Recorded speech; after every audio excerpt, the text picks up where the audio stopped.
De quoi tu parles? De quoi tu parles, là? On va venir démystifier quelque chose de bien important. OK. On va démystifier l'étymologie d'un certain nom.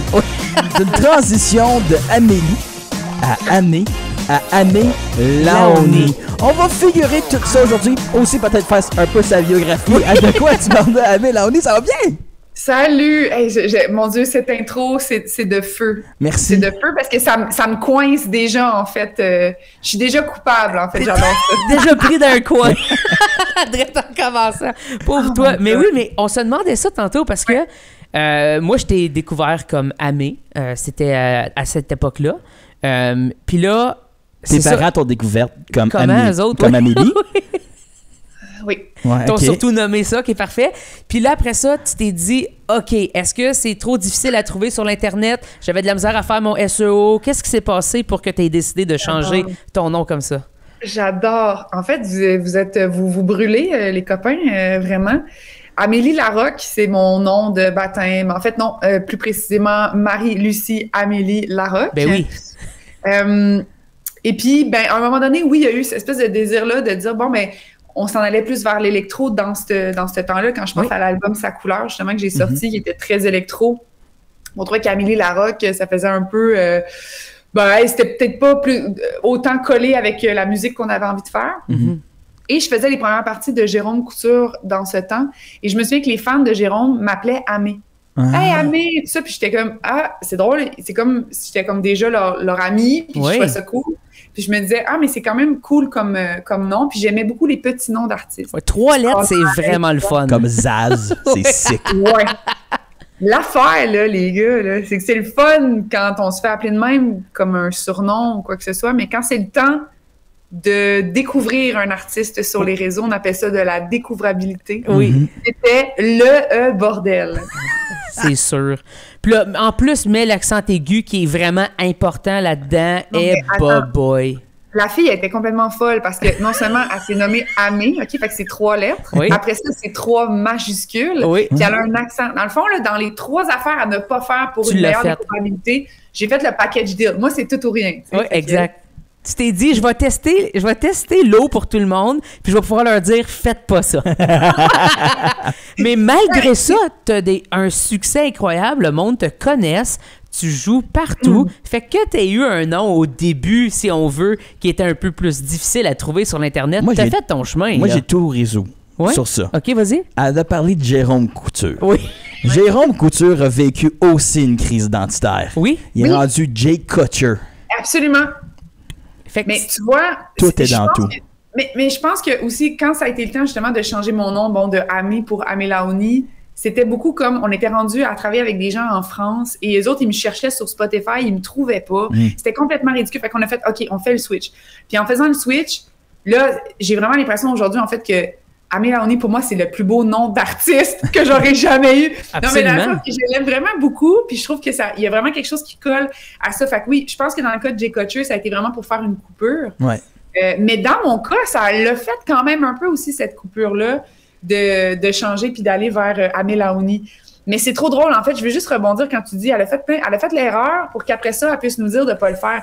C'est drôle parce que j'ai quand même l'impression que dans ma carrière, en fait, peut-être que vous pouvez dire la même chose de votre côté par rapport à votre background, mais on a des fois l'impression de faire beaucoup d'erreurs pour après ça l'enseigner aux autres puis de dire faites pas ça.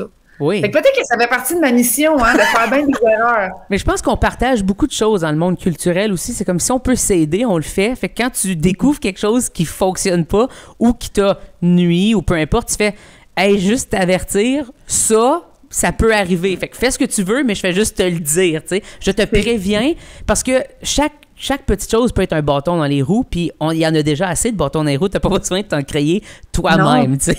Exactement. Puis tu vois, on fait, Étienne et moi, Étienne Chagnon, avec qui je travaille depuis des années, qui est mon copain, on aura la chance de reparler, mais... Incroyable réalisateur. Étienne et moi, il est-tu fin? Étienne et moi, on fait des conférences, on a commencé à faire des conférences sur l'artiste entrepreneur parce que ça devient de plus en plus présent, les artistes s'autoproduisent, puis même au-delà de ça, ils font leur management et tout ça. Puis c'est quand même une chose, dans les sujets qu'on parle, il y a la découvrabilité, puis il y a mon histoire avec mon nom. Fait que Tu vois, je m'en sers de cette histoire-là. Exact. Voilà. Ça finit par payer des bills à un moment donné, qui est le fun, au moins. Tu te dis, je pensais jamais que ces 3 lettres-là seraient si importantes dans ma vie, mais ils le sont. Hey, la conférence pourrait s'appeler Les erreurs d'Amé Laouni. Et voilà. Hey, c'est bon. Moi, je la suivrais. Ouais. Je serais comme, j'y vais là-dedans. Je vais l'écouter. Mais là, on parle de tes erreurs, mais il faut parler de tes bons coups. Mais Ok, vas-y. on n'a pas fini l'histoire. Fini là, man. On a résolu Amé. Oui. Le Laouni là-dedans. Oui, OK, Sors le d'où? Laouni. Bon, ben c'est ça, en fait, c'est que avec les développements qu'on faisait en France, principalement, c'est là que, finalement, je me rendais compte que ceux qui n'étaient pas géolocalisés au Québec, ben c'était encore pire pour eux autres de me trouver sur les plateformes, c'était terrible. Oui. Donc là, on s'est dit, on n'a pas le choix, il faut qu'on change. Alors, en changeant, nous, ce qu'on s'est fait conseiller, c'est enlever les majuscules, ce qu'on a fait, enlever les accents, ce qu'on a fait parce que Amé ne s'écrit plus de la même façon. Ouais. C'est écrit A-M-A-Y. Ouais. Oui. Elle est folle de même. Et deux noms pour que ça soit vraiment complet, puis que quand tu me cherches, là, c'est juste moi que tu trouves. Et c'est exactement ce qui se passe en ce moment. Puis Laouni, en fait, ça vient de... Ben, mon nom de famille qui est Larocque, j'ai comme joué un peu avec ça. Et ma maman, son deuxième nom, c'est Léonie. Ah. J'ai comme joué, ça a donné Laouni. Je trouve ça beau. C'est vrai Je que vois c'est ça beau. faisait comme, hey, je préfère des tunes scandinaves, puis ça marche, tu comprends? Ouais. Mais c'est vrai que je trouve que ça te ressemble, mais ça a aussi un petit vibe européen qui est bien, Ouais. que je pense parce que c'est quelque chose que tu vises évidemment. Tu as un développement de marché là-bas en ce moment qui se passe. Tu retournes en novembre, tu as 4 ou 5 dates, je me souviens bien. Oui, c'est ça, exactement. Exact. De retourner là, de jouer ta musique un peu partout comme ça, ça te fait quoi avec ce nouveau nom? Mais ça fait longtemps que j'ai le nouveau nom. Là, Oui, les- c'est ça, je le sais. En fait, c'est en début de pandémie. C'est vraiment Ok. en début de pandémie qu'on a fait. Écoute, on était tous dans la même énergie de se renouveler. Alors, c'est ça. Moi, j'ai renouvelé le nom. Donc, ça fait longtemps. Fait que c'est drôle parce que les gens qui me parlent de mon changement de nom, en général, ce sont des gens dans l'industrie qui sont au courant de ce que j'ai fait et des médias. Oui. C'est drôle parce que les gens, monsieur, madame, tout le monde, c'est comme s'ils ne se souvenaient pas, en fait, de mon ancien nom. C'est vraiment Ok. spécial.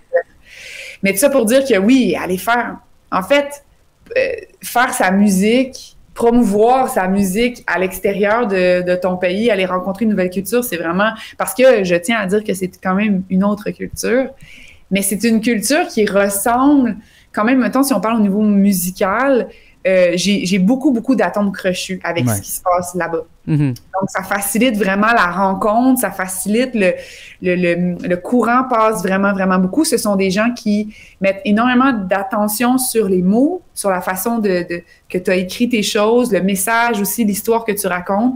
C'est quand même un souci que j'ai depuis le début, en fait, avec mon projet, mais particulièrement là où est-ce qu'on s'en va.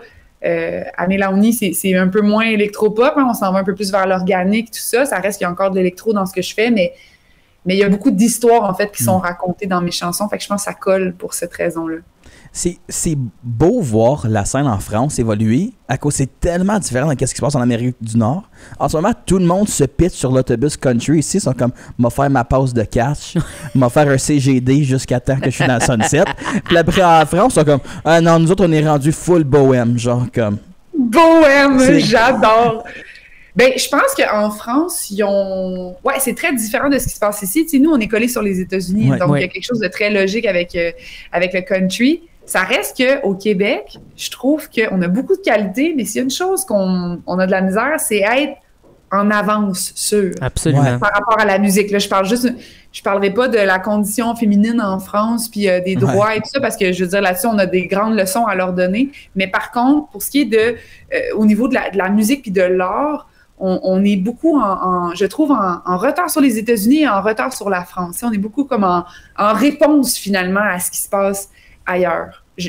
C'est le feeling que j'ai. Je sais pas qu'est-ce que vous en pensez. Qu'est-ce que tu penses qui crée ça, selon toi? Moi, j'ai mes hypothèses, mais je suis curieux de savoir qu'est-ce que toi, t'en penses.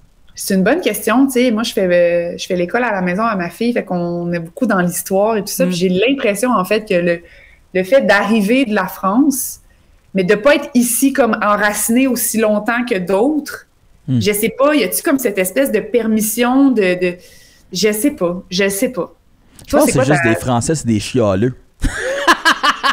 Qui est comme fuck l'histoire, là. Ah, non. Eux autres, c'est comme quelque chose va bien. Non, tout va mal. Et voilà. On change ça. On parle de On ça. met des on chandails chante de ça. construction. Ah ouais, let's go. Au Tu parles batac. qu'en France, on parle plus de ce qui va mal? Non, je pense qu'ils aiment juste chialer. Je pense qu'il y a toujours un camp qui veut chialer. Mais ils ont un esprit Je révolutionnaire pense que c'est les aussi. francophones en général, on aime chialer. Ouais, mais ici, on est comme... Tu nous coupes des services en français, on va juste faire comment c'est triste. Pourquoi tu me fais ça? Je mérite pas ça! Là-bas, ils sont comme... Viens ici, je vais tuer ta famille. Tu sais, il y a comme un autre niveau de gars. T'es tellement exagéré, toi t'es dans le Moyen-Âge de retour. Ouais, là. ouais. Je pour dire, toi, Nick, la dernière fois que t'es allé en France, c'est... Le En cardinal, 1600. le cardinal Richelieu est encore là. C'est un bon Jack quand t'apprends à le connaître, là, mais... C'est Il est parfait. fait Mais au ça début. aussi, c'est intéressant aussi la rencontre avec le public français quand t'es québécois, quand t'es canadien. Les autres, ils disent canadien, francophone, mais bon, plus ça va, plus les gens disent québécois, justement parce qu'ils connaissent notre histoire puis ils reconnaissent en fait ce qu'on a, notre parcours. Mais je trouve on arrive avec... moi, je trouve que j'arrive avec un avantage d'avoir cet accent-là. C'est sûr que là, mettons, on se parle entre nous, je suis vraiment comme assis sur mon divan. C'est sûr que quand je fais une entrevue en France, je vais prendre plus mon temps pour expliquer des choses. Je vais essayer de... Puis il y en a qui disent « Ah, tu devrais pas changer ton accent. » Mais je suis comme « Ouais, mais plus loin que ça, c'est même pas une question d'accent, c'est une question de langage. Pour moi, la France, c'est un autre langage. Si tu t'en vas au Mexique puis que tu parles pas en espagnol, ça va être difficile de te faire comprendre. Donc, c'est un peu, moi, par désir de me faire comprendre puis de rentrer dans la communication. Mais je trouve quand même que les Français... nous accueillent vraiment de façon hyper chaleureuse, en fait, en France. On arrive avec quelque chose de... On n'a rien dit, puis on a déjà un plus. Une charge pour aller à la toilette, mais sinon, fort sympathique. Où ça? En J'ai France? jamais... sais-tu quoi? Ça m'est arrivé une fois au Portugal d'avoir à payer pour aller aux toilettes. Ouais, d'un lieu Et en touristique France? surtout, là. Ouais, moi, ça m'est pas arrivé quand j'ai été. Comme si tu vas comme à Paris, genre tu te promènes, c'est comme la toilette, c'est comme des bécosses mais fancy dehors, là. Puis Ah là- oui, ceux-là. Ben Ouais, oui. Moi, je rentrais prendre un verre puis j'ai utilisé Hey, celle-là. oui. Ben Hey, non.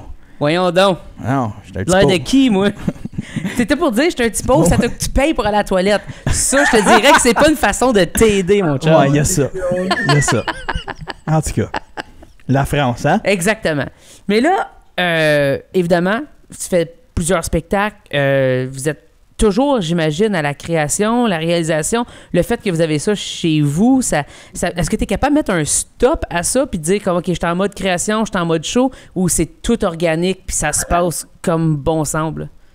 Toi, tu parles du fait que tu dois connaître aussi un peu cette réalité-là. Oui. Le fait que mon chum est réalisateur, qu'on a un sous d'enregistrement collé sur la maison. Mais en même temps, je te dirais que nos fins de semaine, en général, nos week-ends sont vraiment comme consacrés à notre famille. Oui. On fait nos trucs de maison, puis ça n'a rien à voir avec la musique. Mais ça nous a pris du temps, en fait, à être capable d'avoir cette coupure-là. Puis en même temps, moi, je trouve ça beau, en fait. Moi, je suis comme... Étienne, il joue du... Tu vois, dernièrement, on a eu à la maison, on a un piano à queue qu'on a acheté dernièrement, qui était comme un rêve. Étienne, puis ouais, écoute, c'est comme... Puis ce piano-là vient changer tout dans notre création, dans notre façon d'écrire les chansons, justement, qu'on aborde. Mais même la fin de semaine, quoi que ce soit, Étienne, il joue toujours. Puis avant, Étienne, il disait toujours, moi, j'aime pas ça de jammer parce que c'est ça ma job. Fait que moi, quand j'arrive ailleurs, mettons qu'il y a un feu de camp, c'est cool, vous pouvez prendre les guitares puis chanter, j'ai pas de problème, mais moi, je la prendrai pas la guitare. Puis respectez ça parce que moi, c'est ça que je fais à l'année longue. Fait que j'ai pas envie. Puis quand on a reçu le piano, quand on a eu ça, je me suis demandé jusqu'où il allait pas justement jouer ou quoi que ça. Mais au contraire, en fait, c'est qu'il s'est mis à jouer de plus en plus de ce piano-là. Puis il est dans la maison, je suis en train de faire le souper, puis je l'entends jouer. Il y a vraiment quelque chose... Je trouve que de baigner là-dedans, c'est hyper riche, puis avec notre fille aussi en plus, mais oui, il faut faire attention. C'est sûr, il faut faire attention parce que la ligne, c'est nous qui la mettons. Il n'y a personne... Il n'y a personne qui va la mettre. Il n'y a personne qui va la mettre. Puis là, encore là, Marc-André, je pense que c'est de quoi je parle, parce que non seulement la ligne de c'est temps de travailler puis c'est temps d'arrêter au niveau des instruments qui sont disponibles puis du studio, mais on gère la maison de disque, on gère... Je veux dire, il y a tellement de choses qu'à un moment donné, tu te couches, puis là, tu parles, puis de sujets qu'à un moment donné, c'est terminé, on n'en parle pas, on le met, on se le note, puis c'est au lendemain, on se fait un meeting, puis c'est là que ça se passe, parce que sinon, à un moment donné, il n'y a plus de vie. Non, c'est ça. C'est que ça, puis il n'y a plus rien d'autre, là. Parce que ça peut facilement prendre l'emprise de ta vie, là, juste la musique en général. Mais quand tu commences à dire, OK, là, je fais de la réalisation, j'ai un studio, j'ai une maison de disques, à un moment donné, ça vous tentait pas d'avoir un break? Vous vous êtes dit, on a un peu trop de temps de libre, on va tout commencer ça? Ou c'est comment ça s'est déroulé? Je vais répondre à ta question, mais je veux juste rebondir parce que je trouve ça beau, qu'est-ce que tu dis, quand ça prend l'emprise de ta vie. C'est une belle ligne de chanson aussi, en passant, en tout cas. On pense à ça. Mais je trouve que l'emprise, au final, si on est honnête, on a envie que ça soit ça. Oui. On a envie que la musique prenne notre vie. Puis après ça, c'est juste, il y a autre chose, il y a la famille, tout ça va venir nourrir, mais le phare, la grande lumière devant, par rapport à la carrière, mais même par rapport à ma passion, c'est la musique. Puis après ça, tout le reste vient se coller à ça. Si demain matin, ma fille avait besoin que je sois 24 heures sur 24 avec elle parce qu'elle est malade, je le ferais. Il n'y a pas de question, même pas, c'est un no thinking. C'est pas ça que je suis en train de dire. Je suis juste en train de dire que dans un monde idéal où est-ce que tout le monde va bien, puis que tu peux vivre de tes passions, puis tu peux vibrer, c'est ça que tu veux, en fait. Tu veux que la musique te prenne comme ça. Puis je me dis, le fait d'avoir un piano à queue dans notre maison, on n'a pas le choix, ça nous prend, parce que quand c'est pas Étienne qui joue, c'est Ariel qui joue dessus, puis c'est ses amis qui viennent, puis ça n'a pas le choix d'être comme omniprésent. Mais pour venir à ta question de la décision d'avoir fait de notre vie une business vraiment comme elle est en ce moment, mais au départ, j'ai pas eu l'impression que c'était un choix. J'ai plus eu l'impression que on était impatients.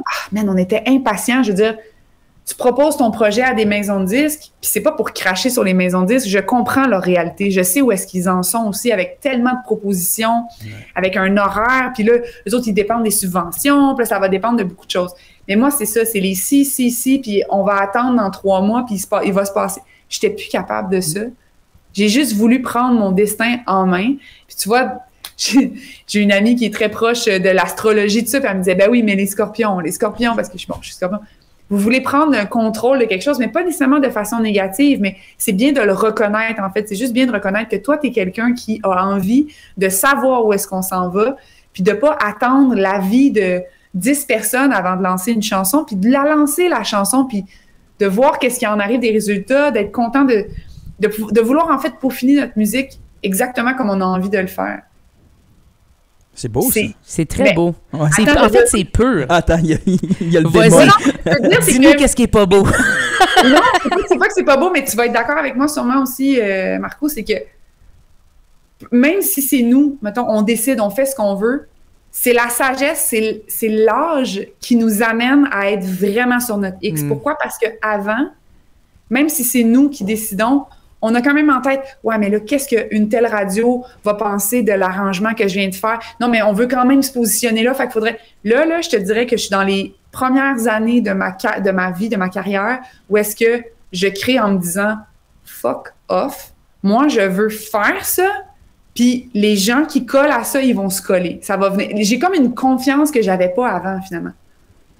C'est vrai, ça, c'est malade, en fait. Ça, je pense que c'est quand tu t'es trouvé à 100%, où tu t'es dit comme « Ah, moi, c'est ça que je suis, c'est ça que je fais, et les gens, s'ils aiment ça, ils vont me suivre, puis sinon, pas tant pis, mais un peu. » Donc, ça, c'est vraiment cool. J'aime ça que tu as découvert ton côté punk rendu là dans ta vie. Je trouve ça malade. T'es comme, mon côté punk, oui. J'aime ça. Moi, dans ma tête, c'est full pour punk, toi, ça. t'es punk aussi? Non, en fait, non, je pense que c'est l'attitude de juste faire comme je fais de la musique pour faire de la musique. Ouais. Ça, c'était un mouvement.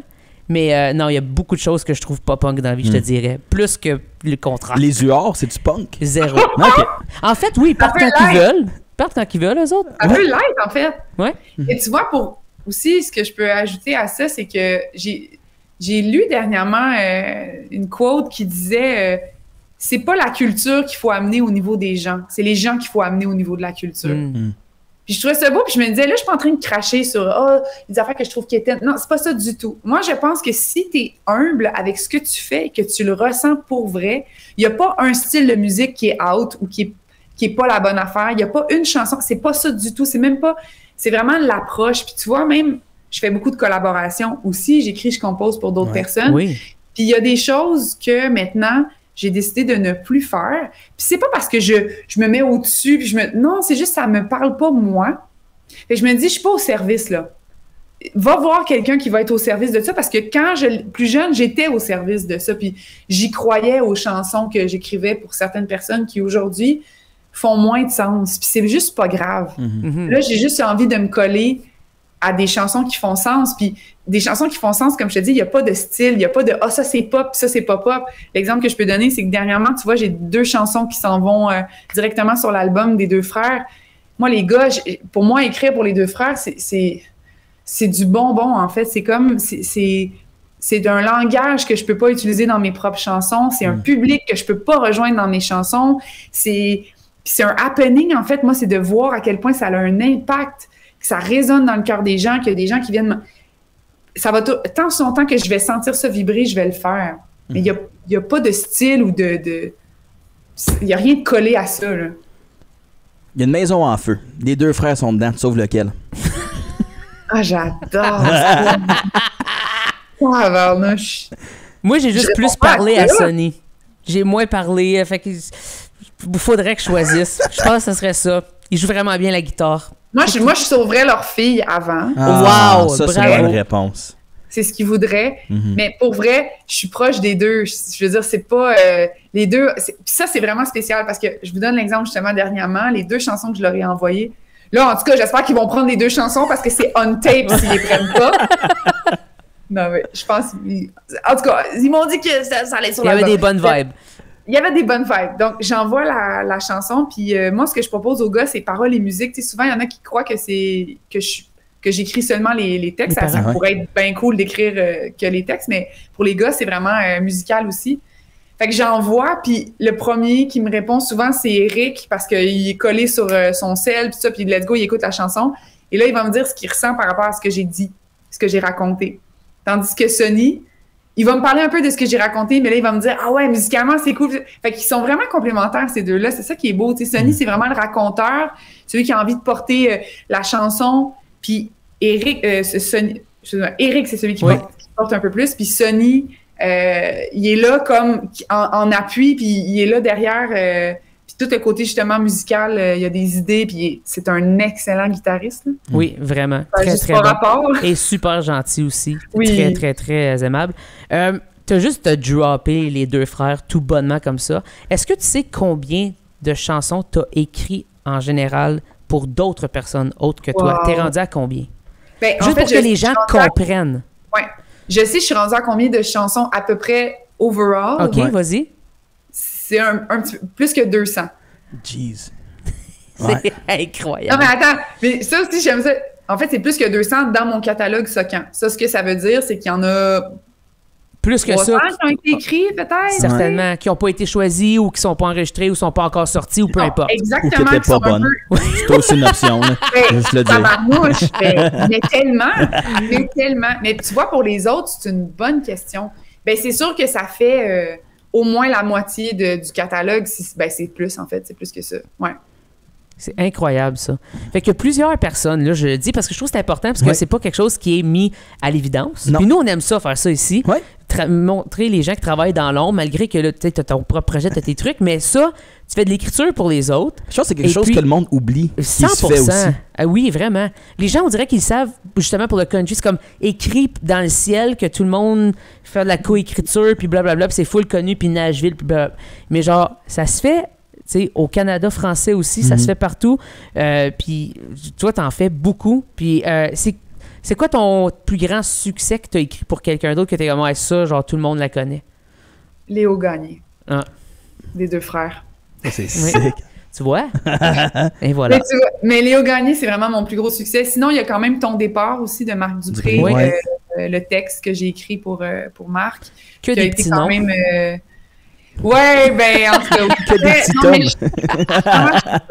Je suis vraiment chanceuse. Il y a aussi, tu vois, dernièrement, une chanson de Yannick Fournier, Ça ira, en tout cas, qui est quand même, ça, c'est une chanson sur laquelle j'ai travaillé aussi. Mais vraiment, la plus grande chance, le plus gros succès, ça a vraiment été avec Léo Gagné. Puis ça, c'est vraiment spécial parce que mon père, des fois, me dit « Tu l'as-tu écrit pour moi, cette chanson-là? » Je trouve ça tellement touchant qu'il me dise ça. Puis même, j'ai des oncles. Justement, c'est un peu ça que je disais par rapport aux 2 frères. J'ai des oncles qui sont venus me voir les yeux dans l'eau. « Hey, mon Dieu, Léo Gagné! » Puis tu fais comme « Ben, t'écouteras pas mes chansons, puis c'est pas grave, là. T'écoutes ça, Amé Laoni, un peu fouillé. » Mais ça l'a touché. Fait que ça, non, c'est vraiment... il y a 2 moments, en fait, il y a plus que 2 moments, mais mettons, il y a eu un gros moment dans ma carrière d'autrice-compositrice en collaboration avec d'autres, là, pour d'autres, qui ont été forts. Il y en a un, c'est au Centre Bell avec Marc Dupré. René Angélil était décédé dans l'année. Puis ton départ, c'était un peu en lien avec René qui n'était pas encore décédé quand on l'a écrit, mais qu'on savait que ça s'en venait. Fait que là, il fait sa chanson, puis écoute, je vous en parle, j'ai des frissons, là, premièrement, t'es dans le Centre Bell, fait que tout le monde chante « J'ai peur de ton départ », fait que c'est incroyable. Oui. Et à la fin de la chanson, t'as la photo de René Angélil avec son année de naissance puis son année de décès.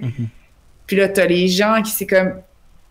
Puis là, moi, je pleure, puis là, il y a quelqu'un qui vient en arrière, un ami qui sait que c'est moi qui ai fait le texte. Il y a quelque chose de fou dans « Vous le savez pas, mais c'est moi qui est en arrière. » Oui, exact. C'est débile. Puis tu vois, avec les 2 frères, j'ai vu une story il y a peut-être 1 an de ça.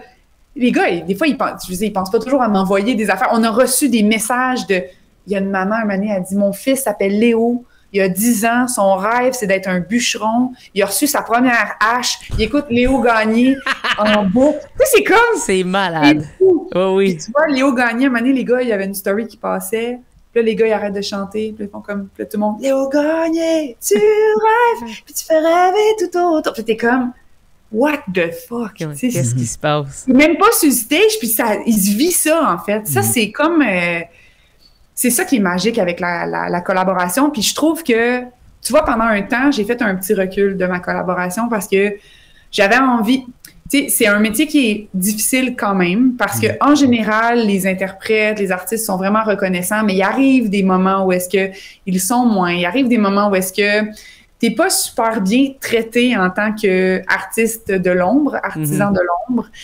Puis, il y a eu des moments où est-ce que j'étais juste tannée, puis j'ai fait comme, hey, tu sais quoi, moi, je vais faire mes affaires, c'est mes idées, puis en plus, ils sont pas reconnus, ou en tout cas, des fois, ils sont pas salués comme ils devraient l'être. Puis là, je suis pas en train de dire qu'il faut qu'à toutes les entrevues, tu me nommes, puis c'est vraiment pas ça. C'est juste qu'il y a eu des abus à certains moments où est-ce qu'à un moment donné, ça finit par tanner. Ouais.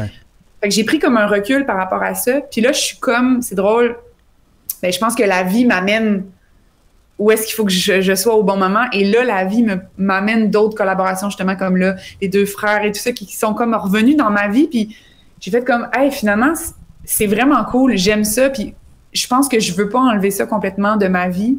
Premièrement, parce que j'ai l'impression que la création, c'est comme des vases communicants. C'est ce que je crée pour les autres va aller aider ce que je suis en train de créer pour moi-même, même si c'est pas du tout le même langage, c'est pas le même public, mais c'est pas grave parce que on parle, c'est des émotions. Fait que tout ça, ça se communique.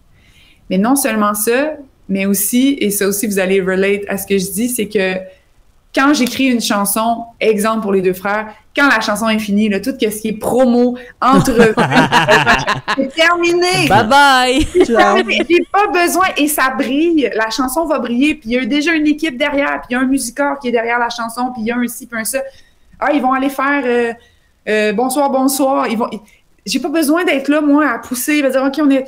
Ce que je fais beaucoup avec Ané Laoni, évidemment, parce que c'est mon projet. Fait que d'avoir cette espèce de respiration-là, où est-ce que tu as des choses qui peuvent briller, tu as des choses qui peuvent te ramener des sous sans que tu sois tout le temps en train de bûcher comme une mongole. Puis avoir l'impression de finir quelque chose, parce qu'en musique, quand c'est ton propre projet, tu as l'impression que ça finit jamais.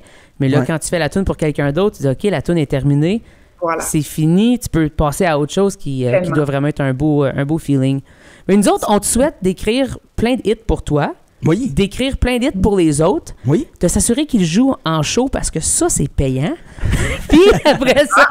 on a un homme d'expérience dans le salle. C'est ça. Moi, j'ai réussi pas à écrire des bonnes tunes, fait que ça m'arrive pas. Mais toi, tu as la clé du succès. Mais pour vrai, bon succès. Bonne tournée en France. Et évidemment, dans le restant du pays. Puis, c'est ça. Apporte-toi une coupe d'euros de spare, là. Jamais il y a une toilette. Une toilette proche, c'est ça. Mais sinon, la vie est belle. Ouais, merci, vous êtes fins. Vous êtes fins.